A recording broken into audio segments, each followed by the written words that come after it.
taking this workshop because I know Delmar and I know Gina, and I'm really interested in strengthening that muscle of just holding space for our students and not jumping in to fix something, and also not letting their stress and trauma impact me in a way where I bring it home. Yeah, and then empowering our students to have their own agency. Thank you, Gabrielle. Sagar? Hi, my name's Sagar. My pronouns are they, them. I'm an MPA student. I want to join in because I haven't seen anyone yet and I became a board member recently. I definitely feel like there should be a closer connection between students to help change the atmosphere of teaching because we know how we want to be taught and different means like that. Thank you. I'm sorry for mispronouncing your name. It's fine. I get a lot. Kim? Sorry, I couldn't find my unmute button. My pronouns are she and her. I'm in the English department, lecture and teach a lot of the 101, 201 classes, so a lot of freshmen. And I'm really interested this semester in kind of creating environments where there's compassionate support and also compassionate boundaries and figuring out what those are. Thank you. And I think we're all struggling with the mute button in 2020. Virginia? Hi, everybody. I'm Virginia, also from the Sikh department. Love Delmar. I'm here for that reason. And also just caring for people in general at home and students, colleagues. Just I want to care for people better while also caring for myself. Thank you, Virginia. Monica? Hi, everyone. Virginia stole my answer. I am the chair and director of SEEK. My name is Monica Sun. My pronouns are she, her, hers. I came to support this work, support Delmar and Gina, who I care for deeply and care for deeply because they do this work in the college. And as Virginia said, I am someone who cares for a lot of people, both at work and at home, and want to be able to do that better, and also want to be able to do that better for myself. Thank you, Monica. Carolina? Hi, everyone. My name is Carolina Guzman. I go by she, her, hers pronoun. I am one of the social work interns in the SEEK department. I also came to support Delmar, who's one of my supervisors, and he suggested this workshop for me because we were having a conversation, and I was speaking to him about my struggles with just separating caring for someone and knowing how to care for myself and knowing when to really create those boundaries. So I'm excited to be here and learn different skills to best help me and the people I surround myself around. Thank you, Carolina. Vanessa? Hi, everyone. My name is Vanessa. I'm also a social work intern at the SEEK department, and my pronouns are she, her, hers. And the reason I decided to join today was to further learn about boundaries and how to further help our students. Thank you, Vanessa. We definitely have SEEK represented today. Thank you, Vanessa. Sam? Hi all, my name is Sam Asensio. I'm Vice President of LGBT and Allies. I'm a peer success coach. I'm a representative on CAB, and I'm former Chief of Staff to the Vice President of Student Council. My pronouns are Z, ir, ims, he, him, his, they, them, theirs. I'm gender fluid. The reason I joined today is just because I like to add a lot of the queer or LGBT narratives. So I'm really about queering different ideologies. So I'm very interested to see, as a person who educates other students and also talks to a lot of teachers about my experiences, how to educate further. Thank you, Sam. And I see I have a fellow fast talker. Thank you, Sam. Jalissa?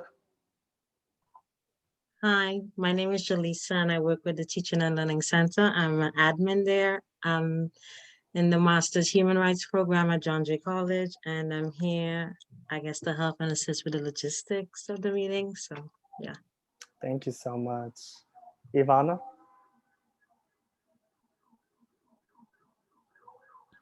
Hi, I'm Ivana. I'm a second year MPA student. I also work for Teaching and Learning Center as an office manager. This is one of the reasons I joined this meeting. Also, because of the COVID situation, I think this is very important nowadays to care each other and to support each other. So that's why. Thank you. I definitely agree. And Karina? Hello, can you hear me? Mm-hmm. Hi, good afternoon, everyone. My name is Karina, and I'm a John Jay student. I'm graduating this spring, and currently I'm tutoring many students. And also I am the eldest, so I have younger siblings. And I think, it's very important to learn how to take care of ourselves, to be better able to help others and our students. So I'm very happy to join you all. And yeah, very excited to learn different strategies and very happy to see some familiar faces. So that's all. Thank you. And did you share your pronouns, Karina? It's her, she, her, and hers. All right. Thank you. Thank you, everyone. I feel like we have people from all over the college represented and people in different roles too. So I think that'll help add to our discussion. And I think this is a good segue to getting into a case study that'll help us understand this topic even more. So what we're gonna do is we're gonna do some round robin reading. So if I can get 5 volunteers, and we'll have each person read the 2 sentences, and I'll call on you to go in that order. So I see some faces, I see some head nodding. I don't know if that's you volunteering. Okay, perfect. Okay, I see Bernadette, Gabrielle. Kim, did you raise your hand? Okay, hey, Virginia, and then I'll end with Catalina. And Rasha. Okay, I have a few people. So I will start with Bernadette. Can you read the first 2 sentences? A young woman identifying as African American and majoring in criminal justice in her sophomore year has been logging into her Zoom class late, logging off before classes ended, and turning in substandard work. She started the term submitting high quality assignments and showed interest in discussing the issues in our assigned readings with her peers and the class as a whole. Thank you. Rasha? However, her behavior changed about 4 weeks into the term, and she has not been able to meet with me during office hours or after class. And can you read the next sentence? Yeah, now she appears barely able to focus on what is happening in the class and is mostly silent when I join her breakout group. Thank you. Gabrielle? Her assignments are incomplete and seem to have been addressed as quickly as possible with little thought to the directions. She looks exhausted and anxious when her camera is on during class. And we'll have Kim. When she does contribute to discussions, she seems to start a thought and then lose direction and have difficulty finishing her statements. One of my office mates tells me the student has suddenly found herself homeless. And Catalina. Additionally, the student is a single parenting a 4-year-old who has recently been diagnosed with ADHD and developmental delays. The student is trying to find services for her child and has been living with her son in a homeless shelter, which has strict rules and curfews. If she doesn't find stable housing soon, the student is likely to lose her place in the shelter. Thank you. So what we're going to do now is break you up into breakout groups, and Gina will explain.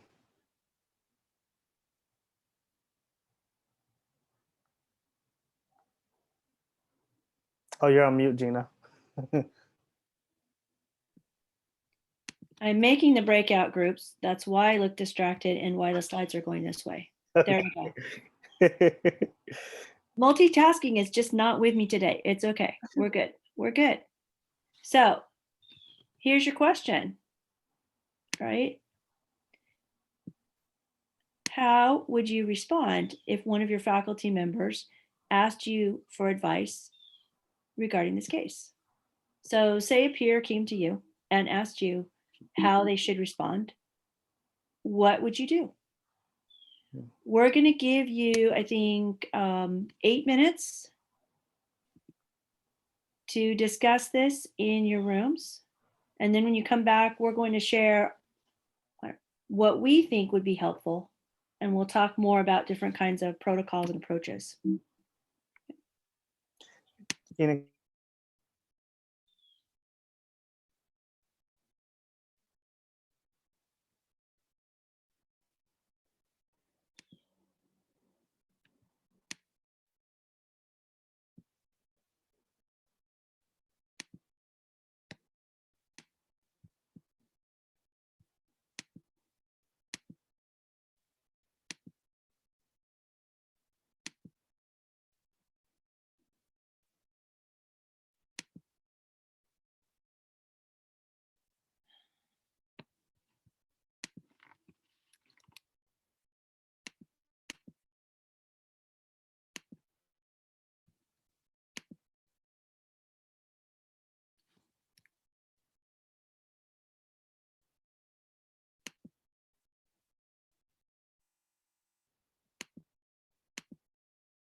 Welcome back. This must be a complete room all at once.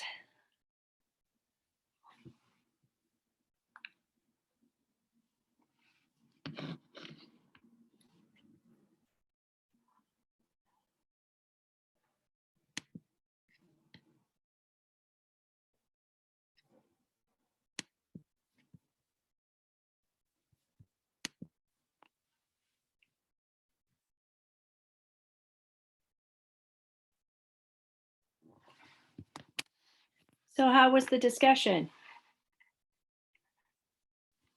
It was good. It was great hearing what other people have said about the what's it called? The scenario. Yeah, there you go. Excellent. And it looked like everyone is back.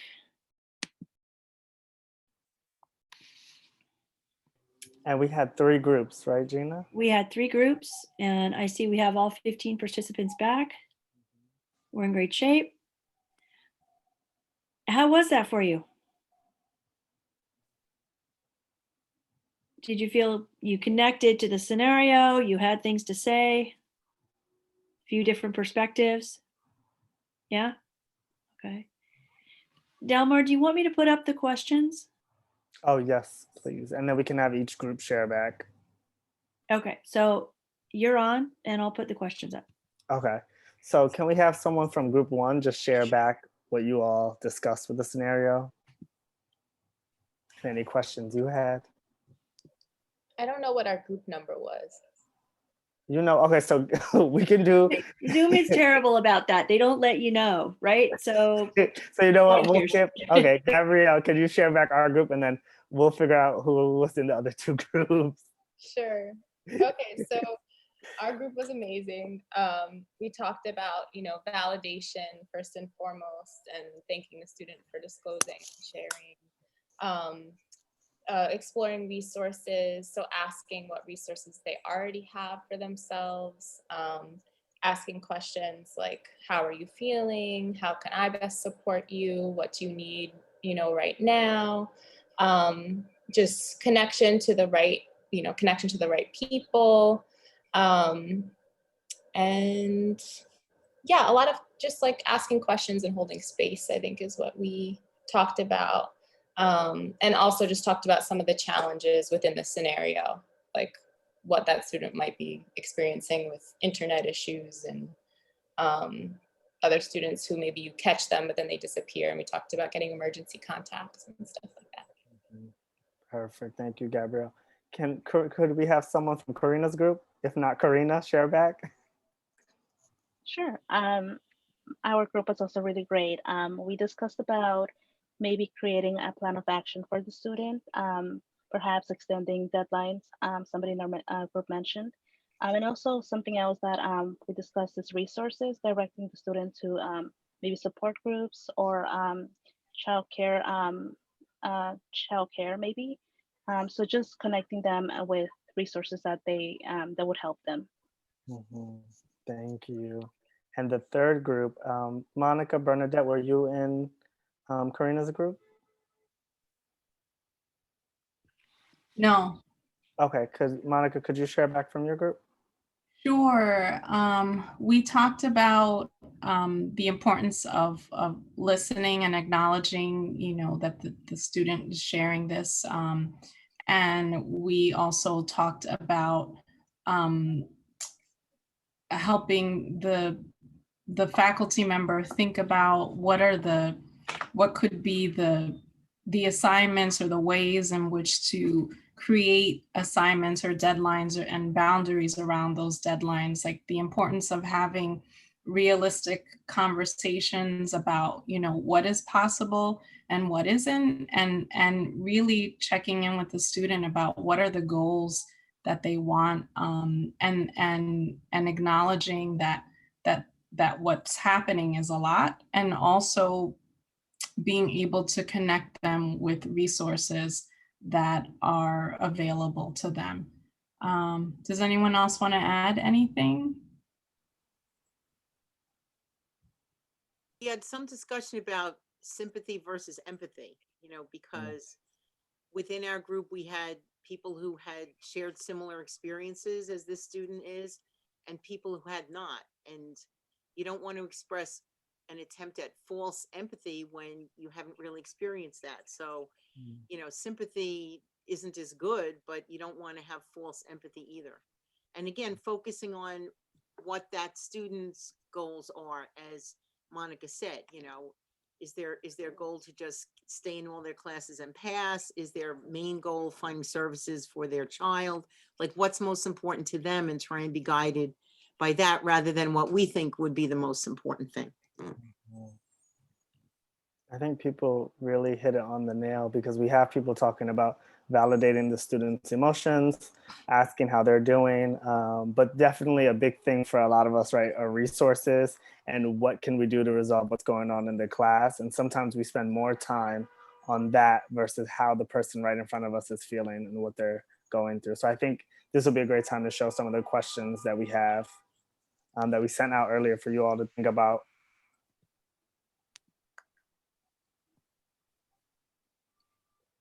Screen sharing has stopped. Okay. I thought I was expanding that. Hang on, guys.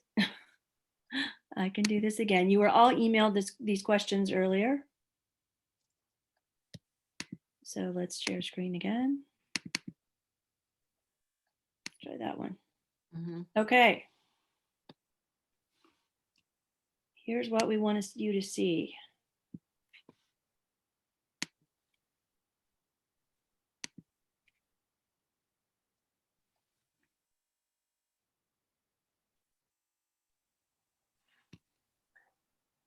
So these are good questions to think about.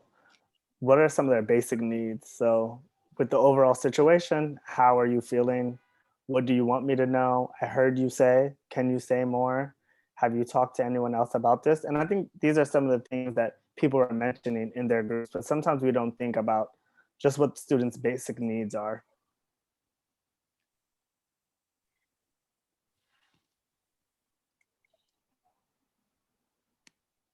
So one thing I've noticed, and I noticed this so often when I was doing teaching in classrooms, is that we can take the surface or even the first two layers for being the real issue, and we tend to leap to problem solving. And it's so helpful, even if we don't learn much new that changes what we were going to do. It's so helpful to ask questions. And that gives us time to think about what we're really recommending and what the student is really asking.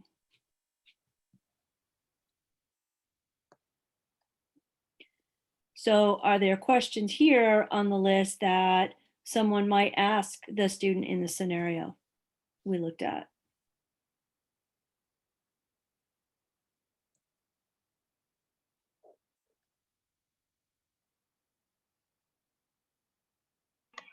Oh, you go first.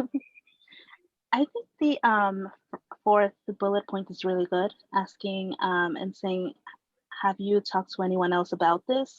So that kind of would let us know if, maybe the kind of resources she has available and what she knows, and how can we aid her, in terms of the classwork and, help her get through everything she's going through.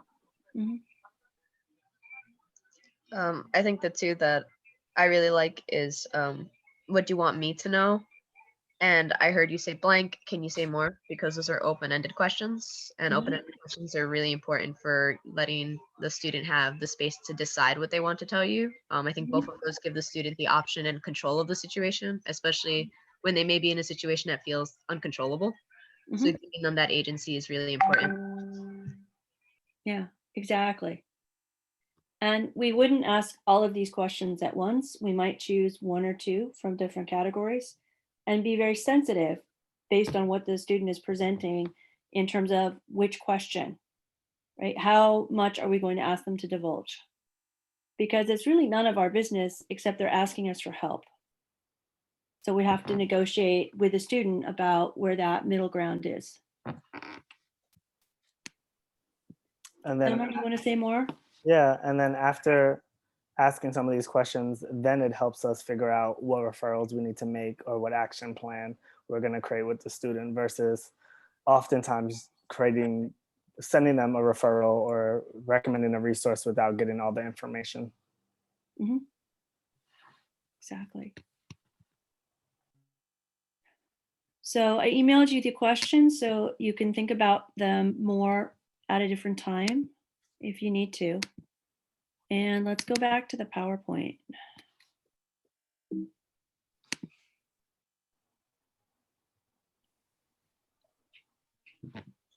We've got some definitions here that Delmar and I want to kind of go over with you.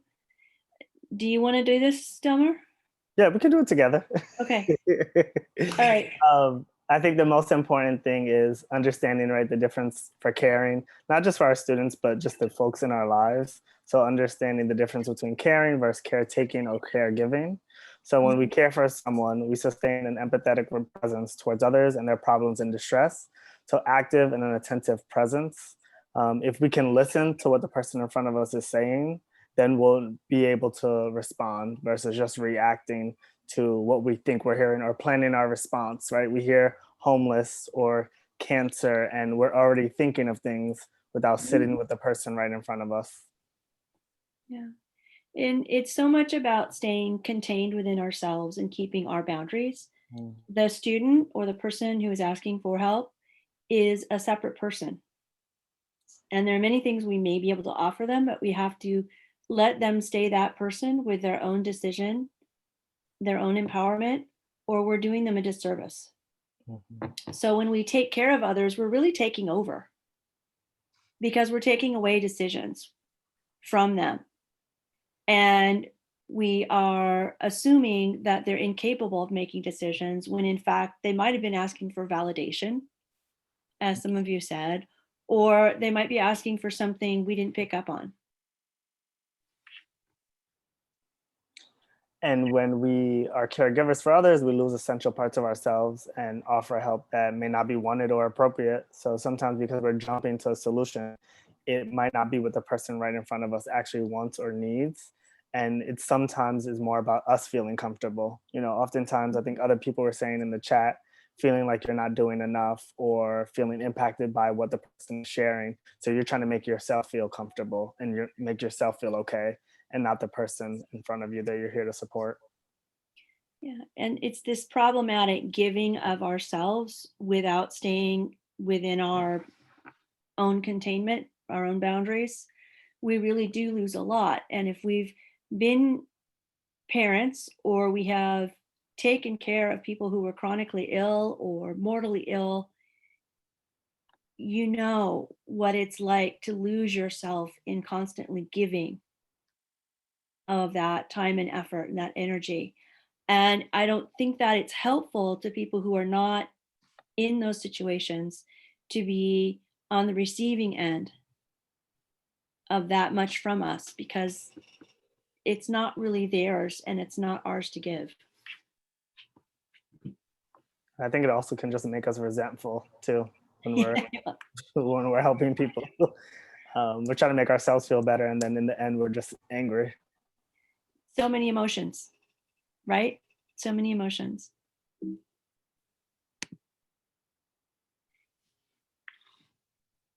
So I think, was this where we were going back into groups to talk about these questions? Yeah. What I will do is copy these and put them in the broadcast for everyone in the rooms in just a moment. Let me come back and let's see. I'm going to give you a bit more power and not automatically move you. You can stay out if you want to. And you can definitely return if you feel you need to return to the session, okay? But another 8 minutes and we'll see you soon.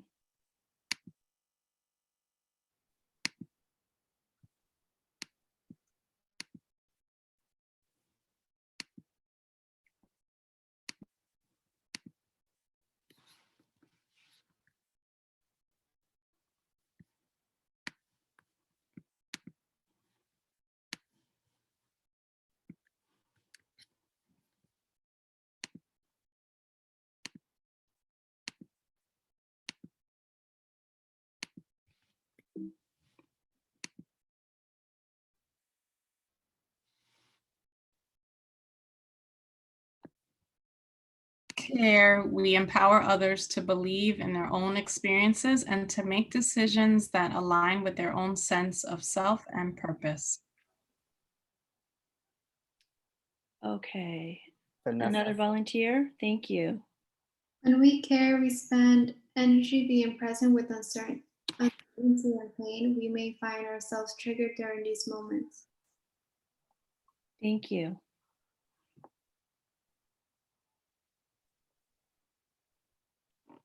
Someone else? I could do it. When we care, we spend less energy controlling what others do and less energy attempting to norm others into inflexible processes and outcomes. Thank you. And the last one here? Caring allows us the freedom to guide and to learn with each other while maintaining our own boundaries and capacities. Thank you. There's so much in these 4 statements.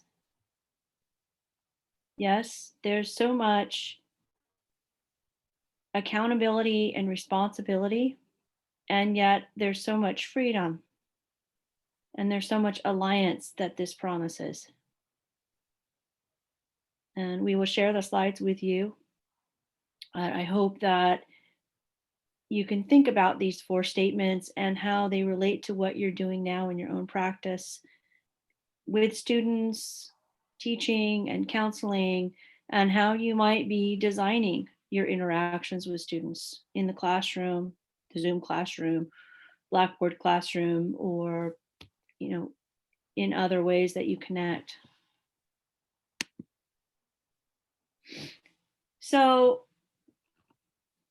what we're going to do is end with one more breathing exercise. And this one takes a little bit more time. When I learned this, I was told that this helps to balance the sympathetic and parasympathetic nervous systems. And I find it a really great practice to return to when I'm very stressed and feeling kind of out of myself. And it's also a nice place to start meditation and move into meditation right after. And this one, I will ask you to close your eyes and sit comfortably. And we're talking about the 4 elements of earth, water, air, and fire.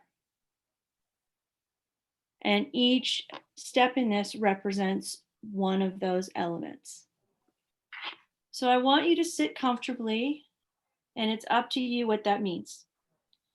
Eyes closed, please, and take a breath in, just a regular breath in and out to start regulating.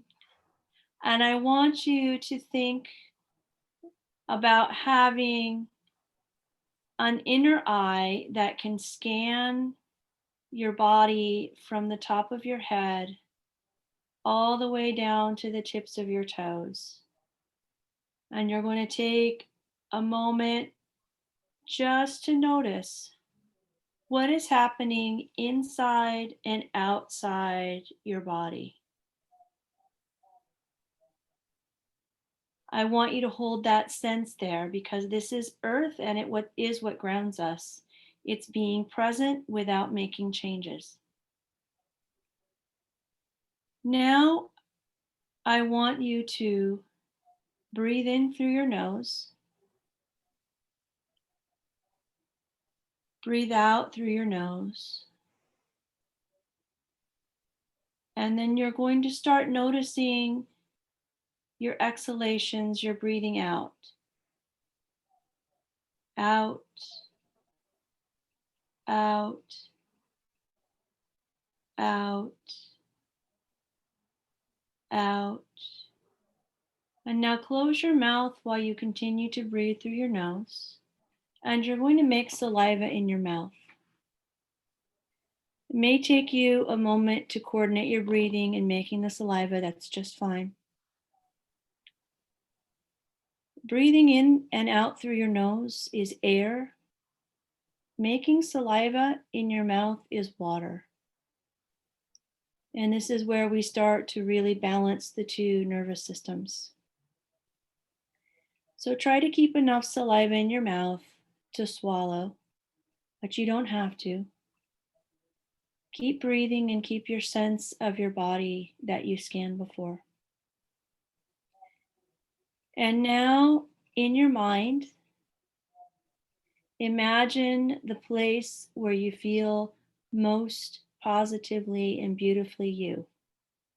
Wherever that is, whatever that is, and in as much detail as you can, because the act of imagination is fire. And while you do this, you keep the sense of your body, you keep the sense of your breath, you keep the sense of your saliva.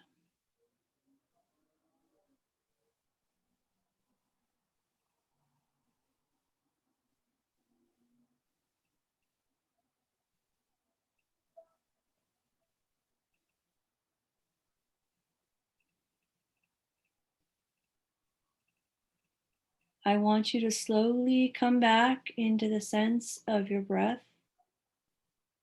Take note of your exhalations and breathing out. Take note of the wetness in your mouth. Take note of your body in its wholeness, just as it is, where it is, with everything that is working within it. And slowly open your eyes and come back to us.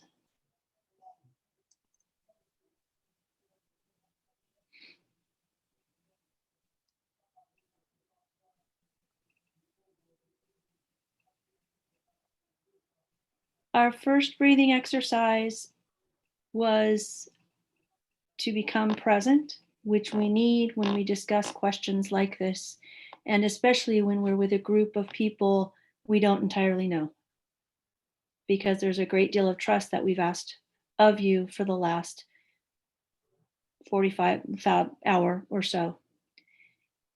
And we're ending with this exercise to balance and remind yourselves and myself that we are contained and balanced, and we can come back to that. And at times when we do have emotionally charged interactions with people who are highly in need, we may need afterwards to bring ourselves back to that self-care. That took about 5 minutes. You can find other exercises that take you less time or more time, but these two exercises, I think, help us frame and give you the idea of what you can do. And because you do care and you are caring, I am hoping that you think carefully about how much you are taking and giving